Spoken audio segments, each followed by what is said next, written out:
le monde est bruyant. Votre âme est silencieuse. Le conflit commence là. Si vous avez ressenti cette dissonance, ce grincement intérieur lorsque votre quiétude est forcée de rencontrer le chaos extérieur, vous n'êtes pas seul. Vous avez peut-être cru que quelque chose n'allait pas chez vous, que votre batterie sociale était défectueuse, que votre désir de solitude était une forme de fuite, une faiblesse à corriger. La société nous tend un miroir qui qualifie ce retrait d'anxiété, de dépression ou d'inadaptation. Elle célèbre l'extraversion, la performance constante, la capacité à être toujours branché. Mais que se passe-t-il si ce miroir est déformé? Et si l'épuisement que vous ressentez n'était pas un symptôme de maladie, mais un signe de santé profonde? Si votre système nerveux n'était pas déréglé, mais au contraire, parfaitement calibré, pour détecter ce qui est faux, ce qui est vide, ce qui ne nourrit pas. Vous êtes comme un fleuve aux eaux claires, et on vous a dit toute votre vie que votre but était de vous jeter dans l'océan agité des interactions superficielles. Vous l'avez fait. Vous avez senti votre courant se diluer, votre clarté se troubler par le sel et le sable des attentes des autres. Et maintenant une partie de vous refuse. Elle ne veut plus se perdre. Mais que se passe-t-il lorsque le fleuve décide qu'il ne veut plus se perdre dans l'océan? D'abord, la confusion s'installe. C'est la première étape. Vous essayez encore plus fort. Vous allez à ces soirées, vous participez à ces conversations qui tournent en rond, vous souriez et hochez la tête, tandis qu'à l'intérieur, vous sentez votre énergie vitale écouler comme du sable entre vos doigts.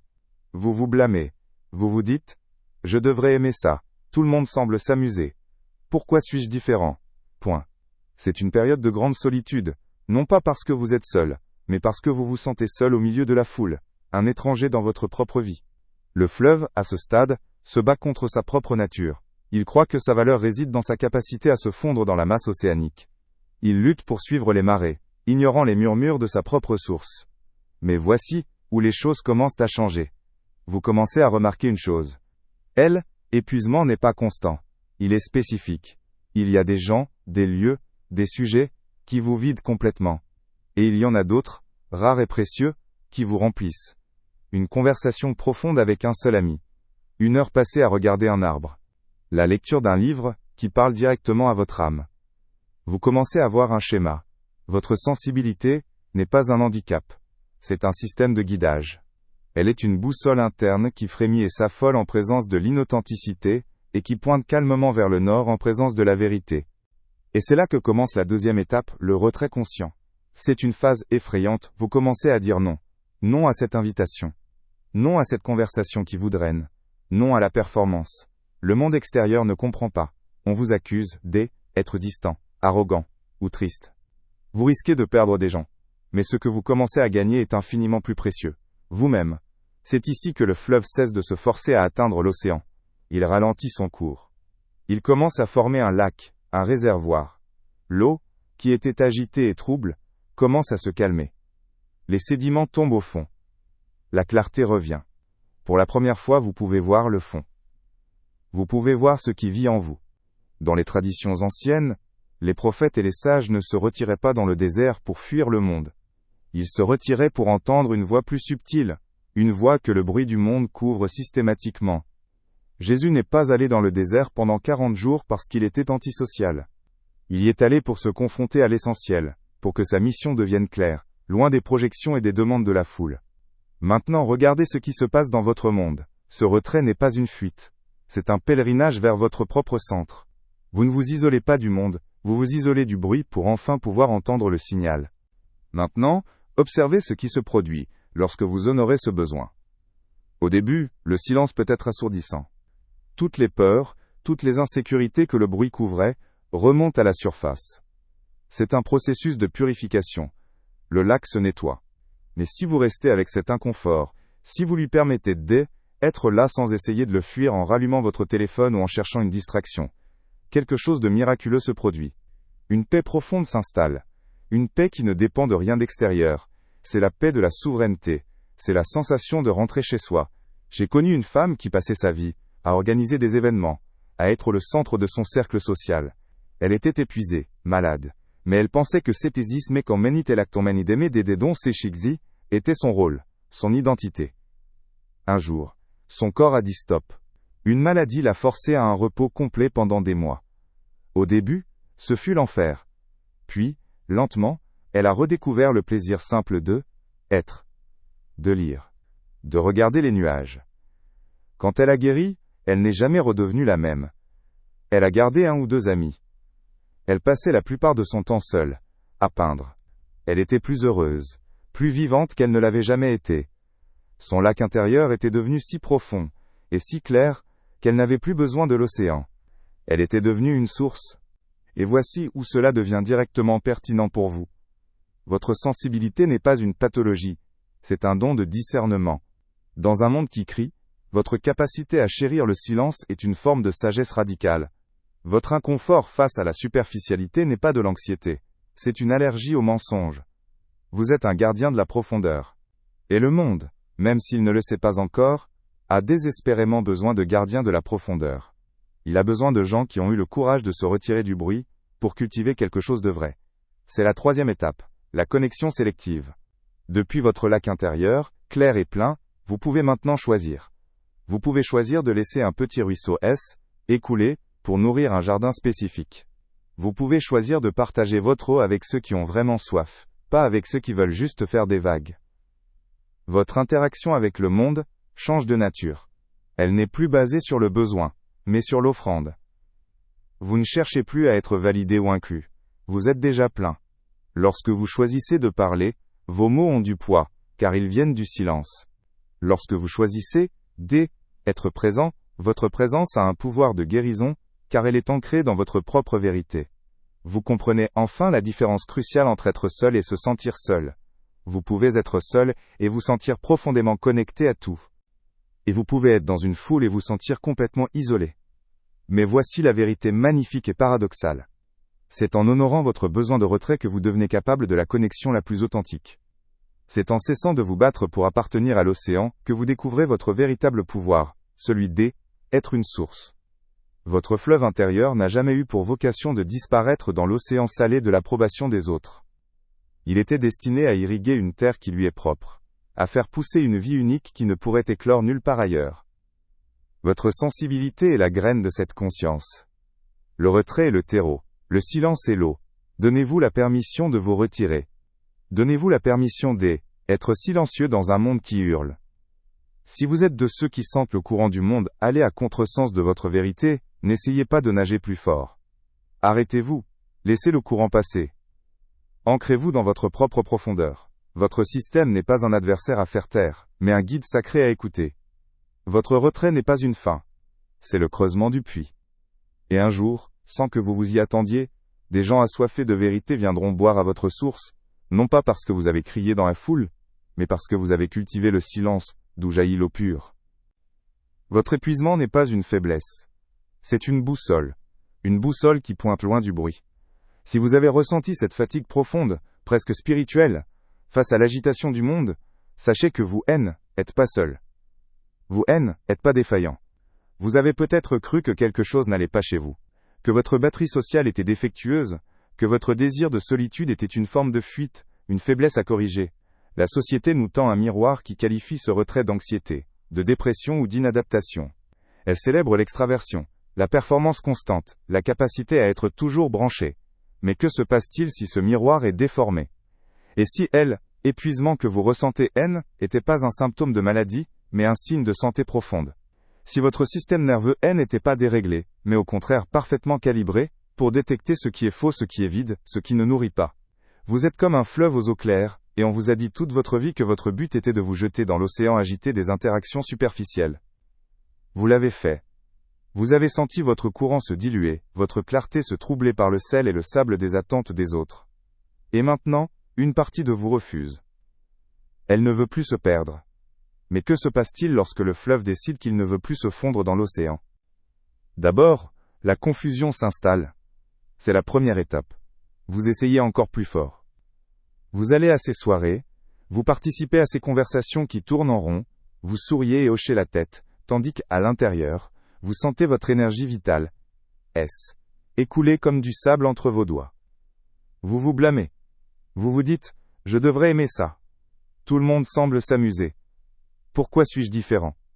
Point. C'est une période de grande solitude, non pas parce que vous êtes seul, mais parce que vous vous sentez seul au milieu de la foule. un étranger dans votre propre vie. Le fleuve, à ce stade, se bat contre sa propre nature. Il croit que sa valeur réside dans sa capacité à se fondre dans la masse océanique. Il lutte pour suivre les marées, ignorant les murmures de sa propre source. Mais voici où les choses commencent à changer. Vous commencez à remarquer une chose. L'épuisement n'est pas constant. Il est spécifique. Il y a des gens, des lieux, des sujets qui vous vident complètement. Et il y en a d'autres, rares et précieux, qui vous remplissent. Une conversation profonde avec un seul ami. Une heure passée à regarder un arbre. La lecture d'un livre qui parle directement à votre âme. Vous commencez à voir un schéma. Votre sensibilité n'est pas un handicap. C'est un système de guidage. Elle est une boussole interne qui frémit et s'affole en présence de l'inauthenticité, et qui pointe calmement vers le nord en présence de la vérité. Et c'est là que commence la deuxième étape, le retrait conscient. C'est une phase effrayante. Vous commencez à dire non. Non à cette invitation. Non à cette conversation qui vous draine. Non à la performance. Le monde extérieur ne comprend pas. On vous accuse être distant, arrogant, ou triste. Vous risquez de perdre des gens. Mais ce que vous commencez à gagner est infiniment plus précieux. Vous-même. C'est ici que le fleuve cesse de se forcer à atteindre l'océan. Il ralentit son cours. Il commence à former un lac, un réservoir. L'eau, qui était agitée et trouble, commence à se calmer. Les sédiments tombent au fond. La clarté revient. Pour la première fois, vous pouvez voir le fond. Vous pouvez voir ce qui vit en vous. Dans les traditions anciennes, les prophètes et les sages ne se retiraient pas dans le désert pour fuir le monde. Ils se retiraient pour entendre une voix plus subtile, une voix que le bruit du monde couvre systématiquement. Jésus n'est pas allé dans le désert pendant 40 jours parce qu'il était antisocial. Il y est allé pour se confronter à l'essentiel, pour que sa mission devienne claire, loin des projections et des demandes de la foule. Maintenant, regardez ce qui se passe dans votre monde. Ce retrait n'est pas une fuite. C'est un pèlerinage vers votre propre centre. Vous ne vous isolez pas du monde, vous vous isolez du bruit pour enfin pouvoir entendre le signal. Maintenant, observez ce qui se produit lorsque vous honorez ce besoin. Au début, le silence peut être assourdissant. Toutes les peurs, toutes les insécurités que le bruit couvrait, remontent à la surface. C'est un processus de purification. Le lac se nettoie. Mais si vous restez avec cet inconfort, si vous lui permettez d'être là, sans essayer de le fuir en rallumant votre téléphone, ou en cherchant une distraction, quelque chose de miraculeux se produit. Une paix profonde s'installe. Une paix qui ne dépend de rien d'extérieur. C'est la paix de la souveraineté. C'est la sensation de rentrer chez soi. J'ai connu une femme qui passait sa vie à organiser des événements, à être le centre de son cercle social. Elle était épuisée, malade, mais elle pensait que cirer était son rôle, son identité. Un jour, son corps a dit stop. Une maladie l'a forcée à un repos complet pendant des mois. Au début, ce fut l'enfer. Puis, lentement, elle a redécouvert le plaisir simple d'être, de lire, de regarder les nuages. Quand elle a guéri, elle n'est jamais redevenue la même. Elle a gardé 1 ou 2 amis. Elle passait la plupart de son temps seule, à peindre. Elle était plus heureuse, plus vivante qu'elle ne l'avait jamais été. Son lac intérieur était devenu si profond et si clair, qu'elle n'avait plus besoin de l'océan. Elle était devenue une source. Et voici où cela devient directement pertinent pour vous. Votre sensibilité n'est pas une pathologie. C'est un don de discernement. Dans un monde qui crie, votre capacité à chérir le silence est une forme de sagesse radicale. Votre inconfort face à la superficialité n'est pas de l'anxiété, c'est une allergie au mensonge. Vous êtes un gardien de la profondeur. Et le monde, même s'il ne le sait pas encore, a désespérément besoin de gardiens de la profondeur. Il a besoin de gens qui ont eu le courage de se retirer du bruit pour cultiver quelque chose de vrai. C'est la 3e étape, la connexion sélective. Depuis votre lac intérieur, clair et plein, vous pouvez maintenant choisir. Vous pouvez choisir de laisser un petit ruisseau écouler pour nourrir un jardin spécifique. Vous pouvez choisir de partager votre eau avec ceux qui ont vraiment soif, pas avec ceux qui veulent juste faire des vagues. Votre interaction avec le monde change de nature. Elle n'est plus basée sur le besoin, mais sur l'offrande. Vous ne cherchez plus à être validé ou inclus. Vous êtes déjà plein. Lorsque vous choisissez de parler, vos mots ont du poids, car ils viennent du silence. Lorsque vous choisissez d'être présent, votre présence a un pouvoir de guérison, car elle est ancrée dans votre propre vérité. Et c'est ici qu'une distinction cruciale se révèle, la différence entre être seul et se sentir seul. Vous pouvez être seul, et vous sentir profondément connecté à tout. Et vous pouvez être dans une foule, et vous sentir complètement isolé. Le retrait que vous avez opéré N, était pas pour fuir la connexion, mais pour fuir la fausse connexion, celle qui vous vidait. Pour enfin créer l'espace nécessaire à la vraie connexion. Pensez-y de cette façon. Un sismographe n'est pas trop sensible. Sa fonction est de détecter les vibrations que les autres ne perçoivent pas. Si vous le placez au milieu d'un chantier de construction, il sera submergé de bruit, inutile. Mais si vous le placez dans un lieu calme, il peut détecter un tremblement de terre à des milliers de kilomètres. Votre système nerveux est ce sismographe. Votre retrait n'est pas une fuite, c'est le fait de vous placer dans un environnement où vous pouvez enfin remplir votre fonction, percevoir la vérité. Maintenant regardez ce que fait le lac que vous avez laissé se former. Il devient un miroir parfait. Tant que le fleuve se déversait dans l'océan, son eau était trop agitée, trop salée, trop trouble, pour refléter quoi que ce soit. Maintenant dans le calme, il reflète le ciel, il reflète les nuages, les étoiles, la lune. Il reflète la vérité de ce qui est, sans distorsion. C'est cela, la lucidité. Ce n'est pas une opinion, c'est une perception directe. Vous commencez à voir les motivations derrière les mots, les insécurités derrière les vantardises, la peur derrière la colère. Vous ne jugez pas, vous voyez. Et cette clarté est un immense pouvoir. Mais c'est ici qu'un nouveau défi apparaît. La tentation de devenir un gardien de musée. Vous avez trouvé quelque chose de si pur, de si précieux, que vous avez peur de le laisser être touché. Vous commencez à juger l'océan. Son bruit, son chaos, sa superficialité. Vous risquez de confondre la sagesse avec le cynisme. Mais comprenez bien ceci. Le but n'est pas de construire un mur autour du lac. Le but est d'apprendre à gérer ses écluses. C'est la différence fondamentale entre l'isolement et la solitude souveraine. L'isolement est un mur, érigé par la peur. La solitude souveraine est un jardin clôturé, avec une porte dont vous seul avez la clé. Vous décidez qui entre. Vous décidez quand vous sortez. Vous êtes plus une victime des circonstances extérieures. Vous êtes le curateur de votre propre écosystème intérieur. C'est un acte d'une immense maturité spirituelle. C'est prendre la responsabilité de sa propre énergie. Et observer ce qui se passe lorsque vous devenez le maître de cette porte. Vous ne vous connectez plus par obligation, mais par résonance. Vous ne cherchez plus la quantité, mais la qualité. Une seule conversation de 10 minutes avec quelqu'un qui vibre à la même fréquence, vous nourrira plus qu'une soirée entière de bavardage vide.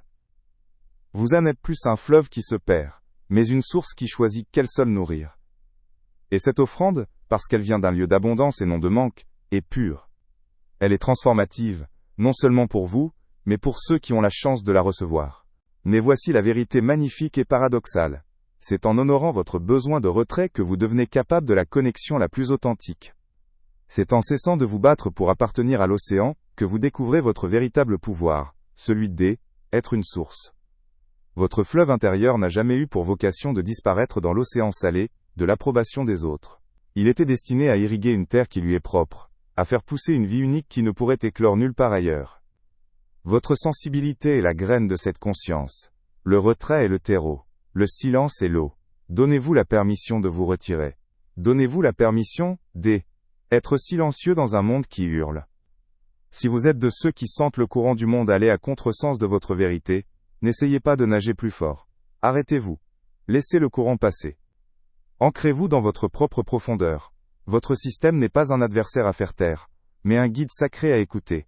Votre retrait n'est pas une fin. C'est le creusement du puits. Et un jour, sans que vous vous y attendiez, des gens assoiffés de vérité viendront boire à votre source. Non pas parce que vous avez crié dans la foule, mais parce que vous avez cultivé le silence d'où jaillit l'eau pure. Mais voici la vérité magnifique et paradoxale. C'est en honorant votre besoin de retrait que vous devenez capable de la connexion la plus authentique. C'est en cessant de vous battre pour appartenir à l'océan que vous découvrez votre véritable pouvoir.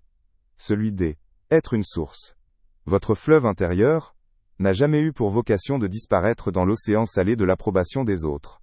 Il était destiné à irriguer une terre qui lui est propre, à faire pousser une vie unique, qui ne pourrait éclore nulle part ailleurs. Votre sensibilité est la graine de cette conscience. Le retrait est le terreau. Le silence est l'eau. Donnez-vous la permission de vous retirer. Donnez-vous la permission d'être silencieux dans un monde qui hurle. Si vous êtes de ceux qui sentent le courant du monde aller à contresens de votre vérité, n'essayez pas de nager plus fort. Arrêtez-vous. Laissez le courant passer. Ancrez-vous dans votre propre profondeur. Votre système n'est pas un adversaire à faire taire, mais un guide sacré à écouter. Votre retrait n'est pas une fin. C'est le creusement du puits. Et un jour, sans que vous vous y attendiez, des gens assoiffés de vérité viendront boire à votre source, non pas parce que vous avez crié dans la foule, mais parce que vous avez cultivé le silence d'où jaillit l'eau pure.